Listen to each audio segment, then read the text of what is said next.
وضو کا طریقہ دیکھ لیں، طہارت ہے نا، رسول اللہ صلی اللہ علیہ وسلم نے ایک ایک عضو کو دھونے کا، مسح کرنے کا پورا طریقہ بیان کیا اور صحابہ نے اس کو نقل کیا۔ آپ صلی اللہ علیہ وسلم کے وضو کے طریقے میں گردن کا مسح، یہ اس طرح الٹے ہاتھوں سے جو گردن کا مسح کرتے ہیں ہمارے بھائی، محبت رسول کے دعوے دار ہیں۔ محبت تو اطاعت مانگتی ہے نا، محبت تو کہتی ہے کہ بات مانو، کہا مانو، ان کے بتائے ہوئے کو کافی سمجھو، وہی دین اور شریعت ہے۔ دین اور شریعت محمد الرسول اللہ صلی اللہ علیہ وسلم کے علاوہ کوئی نہیں دے سکتا۔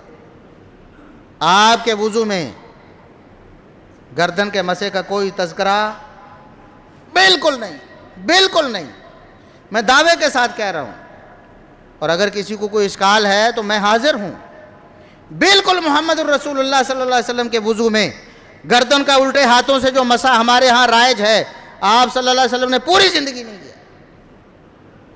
لیکن محبت کا دعویٰ بھی ہے، عشق رسالت کے نعرے بھی ہیں، اور ساتھ ہر وضو میں رسول اللہ صلی اللہ علیہ وسلم کی مخالفت کر رہی ہیں، جبکہ آپ صلی اللہ علیہ وسلم یہ فرما کر گئے ہیں بھئی نماز اسی طرح پڑھنی ہے جس طرح مجھے پڑھتے دیکھ، احکامات اسی طرح عمل کرنا میں دے کر جا رہا ہوں، میں تمہیں ایسے دین پر چھوڑ کے جا رہا ہوں، ایسی شریعت دے کے جا رہا ہوں جس میں کوئی الجھاؤ نہیں ہے، کوئی اس میں اندھیرا نہیں ہے، اور کوئی اس میں شک و شبہ والی بات نہیں ہے، سب کچھ واضح ہے۔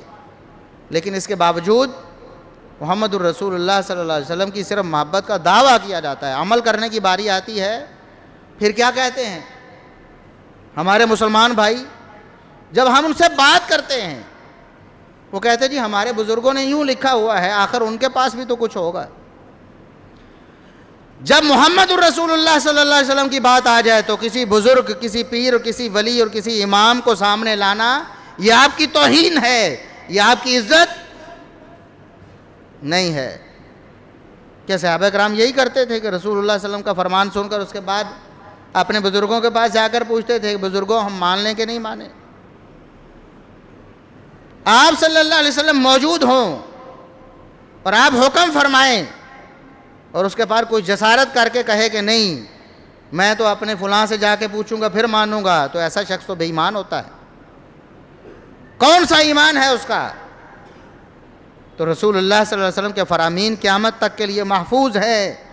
اللہ کے رسول صلی اللہ علیہ وسلم صحابہ کو فرما کے گئے بلغوا عنی ولو آیا، میری طرف سے ایک بات بھی تمہیں پہنچی ہے تم نے آگے پہنچانی ہے۔ اور صحابہ نے تابعین کو، تابعین نے تبع تابعین کو، انہوں نے ائمہ دین کو، اور آج ہمارے پاس کتب احادیث میں، کتب سیرت میں وہ سارے فرامین اور آپ کی پوری زندگی محفوظ ہے، اور آپ کا فرمان ہمیں سامنے آتا ہے تو ہم ماننے کی بجائے اگر ادھر ادھر دیکھتے ہیں تو اس کا مطلب یہ ہے کہ ہم نے رسول اللہ صلی اللہ علیہ وسلم سے وہ محبت نہیں کی جو محبت اللہ رب العزت نے فرض کی۔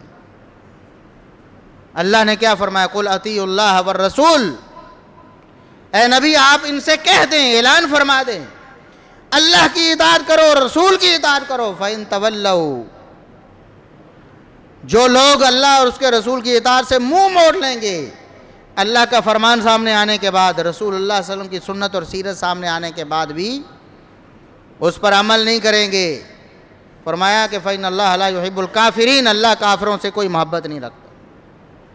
ایسے کافر لوگ اللہ کو پسند ہی نہیں ہیں۔ کون سا ہمارا ایمان اور کون سے ہمارے دعوے؟ اپنی شکل و صورت کو دیکھیں، اپنی سیرت کو دیکھیں، اور محمد الرسول اللہ صلی اللہ علیہ وسلم کی شکل و صورت اور آپ کی سیرت کو دیکھیں۔